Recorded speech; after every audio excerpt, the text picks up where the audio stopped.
hand, it extends back to 0. And then the knuckle, which is the MCP, does flexion, it does extension, and it also does ab and ab, except for the middle finger that abs and abs. Okay, so really straightforward with that. So let's do some measurements on Amber. Let's get her a chair, and let's get me a stool. You laughing at me? Yeah. That's okay. So you're patient in the chair. I know, it was perfect. You didn't even have to touch it. You could have just sat down. Oh, I said let me get my I'm patient. talking about from some of them yesterday. Did y'all do stool? Don't position your patient ever on a stool. I'll put you in a chair. You were the first one. If you put you in a chair. Really? I'll put you in a chair. I'll put you in a chair. You were like, oh, I wouldn't use that because I probably didn't. Okay, so lots of different types of goniometers can measure fingers. Okay, now I put the book and the kind of preferred way to measure, which is on the dorsal aspect. Where's the dorsal aspect of the hand? This side. Okay, but don't forget that you could also come in here and measure from this way as well. Okay, sometimes that's a better way to capture extension, especially if they have hyperextension at a certain joint, than other ways, because with this one you can't come in and do this side, because guess what, it's not going to go anywhere for flexion there. It will do extension but not flexion, and this one will allow you to do both. Okay, so choose the right goniometer for what you want to do. Now for, I can't see that, I'm sorry, we're going to start with the MCP joint, and what's our position going to be? Our forearm is in neutral, and she's going to be in sitting. Some of you did not stabilize yesterday. If you don't stabilize, then you don't know if you're getting true range of motion at that joint, because they could be compensating. And if they have a true injury, okay, if you think about when you've had an injury, you compensate, okay? And they may not even be aware that they're compensating. So you must stabilize. So what are we going to stabilize for the MCP joint at flexion? Okay, so we really don't want, we're going to do her second finger here. We really don't want her to be like changing position of the wrist or moving any of this part here. Okay, it's not that hard to stabilize at the wrist. Okay, this is much easier for stabilization than your other ones have been. So our norm range for this is going to be 0 to 90. Most people can get 0 to 90 of flexion. Some people get more than that. Some people get less than that. I accidentally raised the table. My foot was on it. All right, so very simple. If we're using the dorsal, and of course we're in a neutral position here, and she's in sitting, and I would get her position where she's, but I want you to be able to see this right now, okay? All right, so I could take this and I could line it up here, and what are my points gonna be? Obviously, my axis is the joint that I'm measuring, which is this one right here, MCP joint. What is my stationary arm going to go down on? The first. Second metacarpal. And what is my distal arm going with? The Proximal phalanx. It's very straightforward at the finger. The joint, and then it's either the metacarpal or whatever phalanx, and then as you go up the joints, it's the one above, one below. Okay, so you're just going to be lining up with the midline of those. Okay, so if our start position is here, all right, and then we're going to have her bend that finger as far as she can. Okay, now we want these to be in a little bit of flexion because we don't want any insufficiencies at all. So bend it down. Okay, and so we're on this, and we're going to, she is at, I would say 80 degrees. All right, so why don't we, what do we need to do now? So 0 to 80 degrees. Let's see what I can get with her. Is that the only goni that you can use for the finger? No, so we can do this one right here. And we can line her up just like that. All right, and this time I'm gonna push her. Well, Well, here's another one. But Okay. you can't use one like this? 'Cause it won't line up. You're not gonna line up. Why? What if you do that? This is off. Yeah, very much so. So you can line her up here. Again, we're gonna get it all lined up, and I'm gonna push her down. Get that line back up with, stay on the joint right there, and I'm gonna push her to 90. And what kind of infield should I get? Soft. Well, it's soft because that's squishy. It depends. Everybody's kind of different there. What I'm feeling with her, I'm really feeling firm. What do you feel when I do that? I'm feeling like the tightness here is what. I'm feeling Do you like feel the it's this. squishy here? Yeah. See, I feel like I could push through the squishy, and this stops you. That doesn't hurt. Like it's not. No, it hurting. doesn't have to hurt. Oh yeah, yeah. But So anyway, that's going to be relative to your patient. It could be soft, especially if they have more padding through here, and the padding it stops it. Could be firm at the joint capsule. Hers really could go either way. I could define it either way, but I did get normal range of motion of 0 to 90 there. Okay, so that is MCP what? Flexion. All right, so MCP extension. Now, if I try to line this up to do extension, you're gonna go, I get 0. No, this is not gonna give you that. This is a big mistake people make with this. If you wanna use this, you're gonna have to come on the ventral aspect. You're gonna have to line it up with this MCP joint, same landmarks, and go like this. Okay? If you want to go on the back with this, you're going to have to use something like this, where this is your 0, and you can go further. Okay? So we can line it up here. There's our 0. Metacarpal, proximal phalanx, axis, and I'm going to go back. Well, you go back. There you go. Line up, and I get 20. What should I get? 20. 45. I'm already doing things. Says 20. Sorry. I was reading the extension thing, but it said 45. Okay. All right. Why'd so- you look at me like that then? I read the board. Ignore my expressions today. I was like, All right, so this one goes further. The problem with this one that's limiting is it's not going to go past 30. Okay, so now let's see what she can get. If I line her up here, and then I have her go extend. Okay, she's still getting 20, so let me do it. Don't you know further if you like bend here and then Well, measure it backwards? relax. She tensed on me. Okay. It's okay. Just Okay, now do it. Keep this relaxed up here. there you go. No.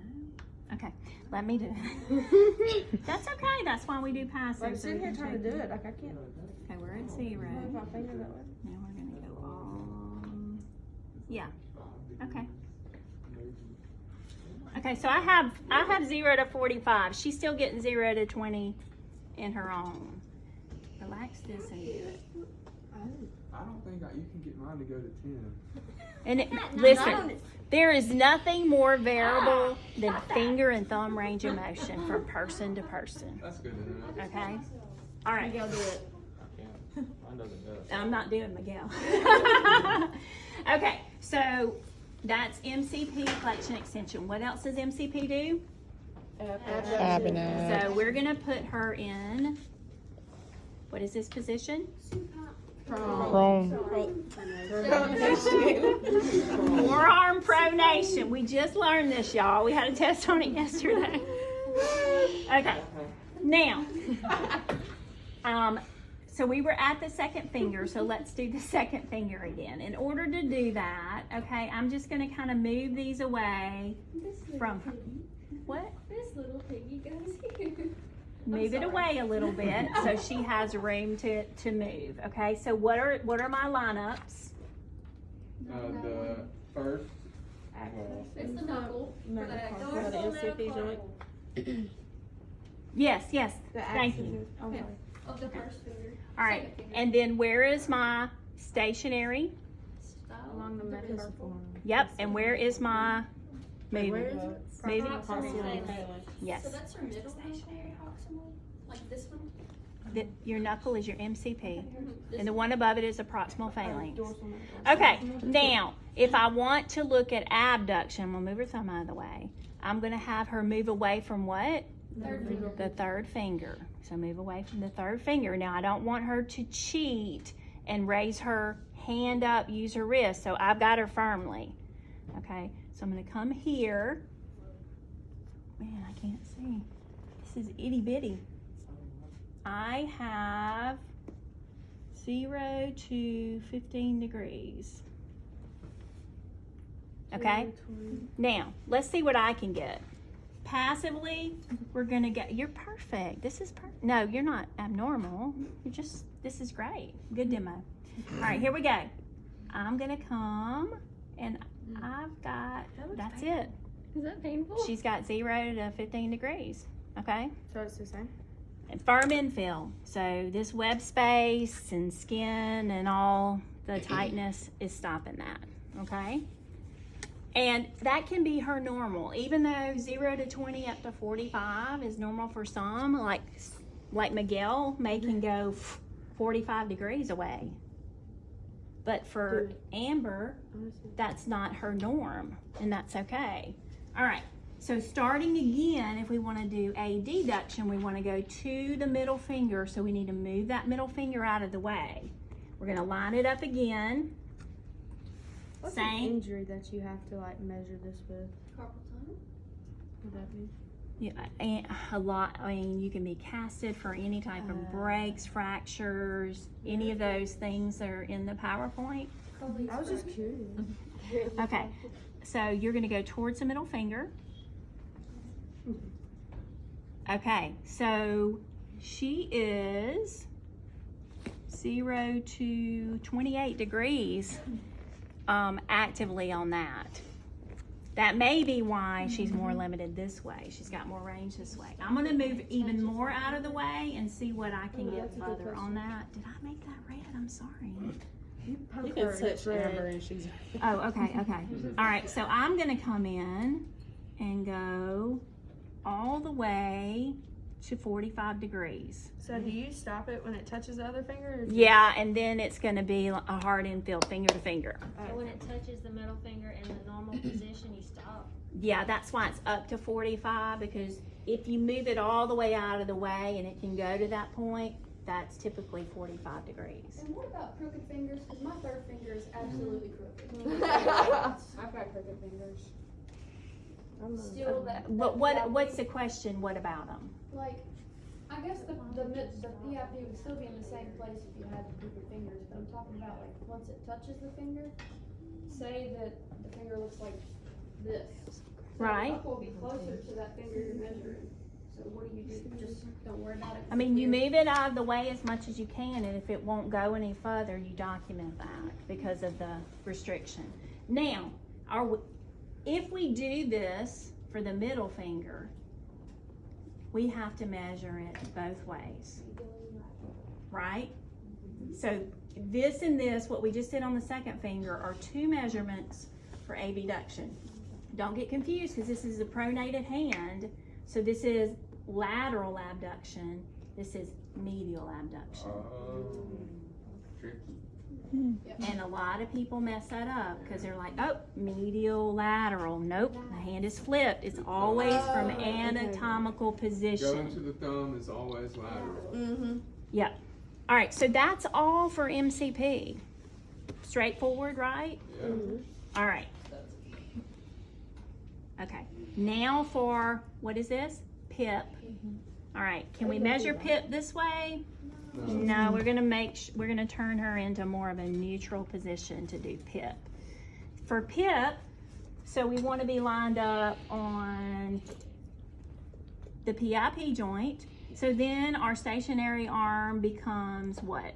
The proximal phalanx. And what does our moving arm become? Distal. The middle. Middle. Oh, middle. Oh, yeah. Yeah. Middle. Okay, so I'm just gonna do passive. And we're gonna come down into passive. Okay, let me line this back up. This is one you got to make sure you reline up. Make sure she's relaxed, because if she's not, it's going to restrict her movement with passive insufficiency. So what should the norm be for PIP flexion? 100. Okay, Hard so in the field. I'm getting 95. That's really good. I can probably push her some more. Ready? Pushed her to 100. So were you stabilizing this when you did that? Well, I was kind of stabilizing where this was and this was too. So do you stabilize the CMC joint? Well, MCP, you're right here, like holding it. Yeah, making sure you're getting true PIP. Yes, ma'am. I just now thought about this, but in a clinical setting, if you are taking somebody's range of motion, you get active, could you just go ahead and press for passive if it wasn't enough? If you remembered the first measurement you got? Like do it all in No, one you want to sitting? start it again Okay. and do a complete passive range of motion. Yeah. Okay, so for extension, you're going to line this up the same way. Get us our 0 start. And then how much should we get on PIP extension? 0. Right, now, Oh, so okay. PIP extension is controversial. If you look at the research, some say it's 10 degrees normal, some say it's 0. Okay, so you want to make sure that this dip is relaxed, and then starting from 0, she's got maybe passively 5 degrees, 0 to 5 degrees. For extension, you said? Yeah, yeah. And you know, I've got nothing. I mean, I've got 0. Show us. What? 0? It won't go backwards at all. No, that's my extension. That's 0. That's Some people, Miguel might have 30. Okay, never mind. Oh. Ah! So You're this one won't flexing. do it. You're flexing. We're Okay, doing then extension. extension is just. We're at the Extension pit. goes here. Okay? So the dip, we're just going to move on up, and we're going to have our middle phalanx as our stationary arm. We're going to have our dip joint as our axis, and we're going to have our distal phalanx as our moving arm. We want to make sure this is stabilized. This is relaxed here, okay? But this has to start out in extension for us, and we are going to go down as far as we can. Whoops, let me reline you up. And I'd say about 71, 0 to 71. What should she have? 0 to 90. Okay, That was flexion, right? yeah, that's okay. You are a little limited there. All right, so how much should she have at extension? 10. For what? Extension says 10. Okay, and I'm getting 0 to 18 degrees. That may be why she's limited in flexion. She's got more of extension there, and she has a weird something. I have a question. Okay, so dips and pips, very straightforward. Again, dorsal is the preferred way, but if you're with your goniometry, you can also measure from the palmar aspect as well, especially with extension. Okay, this one, if you want to measure extension, you're gonna have to come over to the palmar aspect, and then it will let you measure extension. Does that make sense? Now y'all gonna start practicing this and go, I can't do extension with this. And I'm gonna say, did you listen? You guys said it 3 times. And don't forget, you can stabilize. Palmer for extension with a metal. Stabilize with your stationary arm. Yeah, That's where you Keep stabilize. your hand over the stationary arm and you can use it to stabilize, okay? Miguel had a question. You were stabilizing the pip joint here, right? When you were Yeah, doing so flexion here? when we were doing dip, we were stabilizing right there around that middle proximal phalanx. So what do you do in cases like me where it's really hard for my finger to go just stay straight, and so in order to flex this one, this pops out. I would be holding it. Okay, so because So I'm like, gonna block your extension and see what your true flexion at that Okay. joint, because you're compensating with that other joint. I don't want that, because I want true dip Okay. measurement. What happens if you don't use your muscles? Like, what if you just let it sit there? Okay, so we have done all of the MCP finger and all the pips and all the dips. Do you have any questions? Okay, we're gonna do another video for the thumb.